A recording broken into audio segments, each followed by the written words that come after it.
The state of California rescinded a request for San Diego to provide a tent city for illegal immigrants. Now, the proposal originally called for unused agricultural land to be used to house people crossing illegally over the border. Joining us now to discuss is Chairman for Reform California, DeMaio. Carl, good to talk with you tonight. Thanks for having me on. Man, this was the fastest about face I think I've ever seen coming out of Sacramento. First it was prep the land, we want to put up this tent city, and moments later it was cancel that. What's going on? Well, last night, while I was on my radio show during the 5 o'clock hour, I got an email from a farmer, and I couldn't believe what I was reading. It was basically requesting requests for proposals for land for a tent city. And that was not my term. That was actually the government's term, a tent city for illegal immigrants with a variety of ancillary services to be provided. I did reach out to Steve Cohen, the news director at KUSI. We discussed it last night. And we also, I reached out to Fox News National, and we were trying to figure out, is this a joke? Is this real? By this morning, it was painfully obvious that it was a real email and it was a real request for proposals. And that's when we went public and alerted the people of San Diego.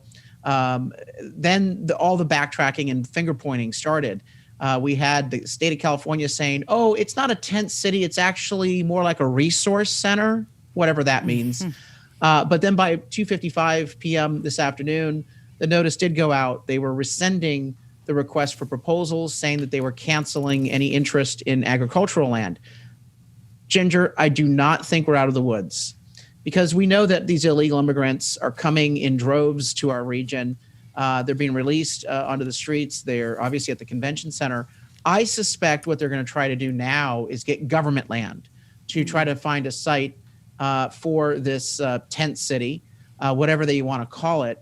And this is just going to bring huge negative impacts in our region, environmental impacts, crime, and public health problems. It's also unsanitary. So we've got to look at ways to push back against any of these sorts of proposals. I don't trust the county, and I don't trust the state of California, and I certainly don't trust the Biden administration. Well, certainly they're not earning your trust with spending your money and doing these kind of flip-flopping ideas. I mean, this comes on the heels that the County Board of Supervisors voted to put up $5 million of county funds for a federal issue of immigration. So I think you're right on saying this is not the end, but why the adverse reaction? I think it's interesting in this email where they say, please disregard that the state has referred to the item in question as tent city. It was inadvertently used to describe a soft structure built out to support a testing, vaccination, and resource center. Yeah, don't try to fool me. You're not putting a COVID-19 testing site in the middle of nowhere, okay? You're putting a tent city where people are going to live in the middle of nowhere because, frankly, you don't want the citizens, the residents of San Diego, to know just how many people you're processing.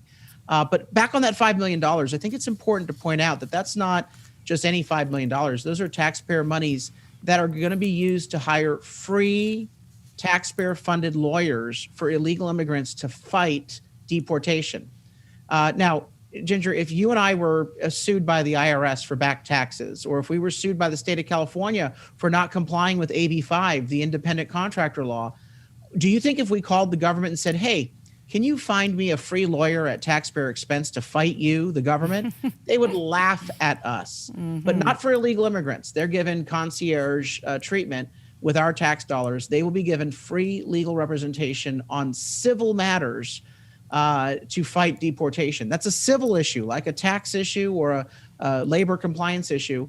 No citizen gets free attorneys for civil matters. We do get attorneys, as do illegal immigrants, for criminal matters because we're a generous and fair country. We have public defenders for that. But this is something totally different. This is $5 million for free lawyer services for civil matters. It also can be used to sue landlords who inquire about immigration status of people potentially applying for tenancy with them. Oh, wow. I didn't know that one. It's always any civil matter, legal services. Paid for by you and me, the taxpayer. Yeah, maybe free to them, but definitely has a price tag for us. Well, Carl, you are always keeping your eyes on the pulse of what's coming out of Sacramento. So I appreciate you alerting everybody. And obviously it got their attention because they decided to about face. So we'll see what's next out of Sacramento. And I have a feeling you will know before the rest of us. So keep us informed, All right, we'll Carl. bring it here. We'll bring it here to KUSI. All right. Thank you.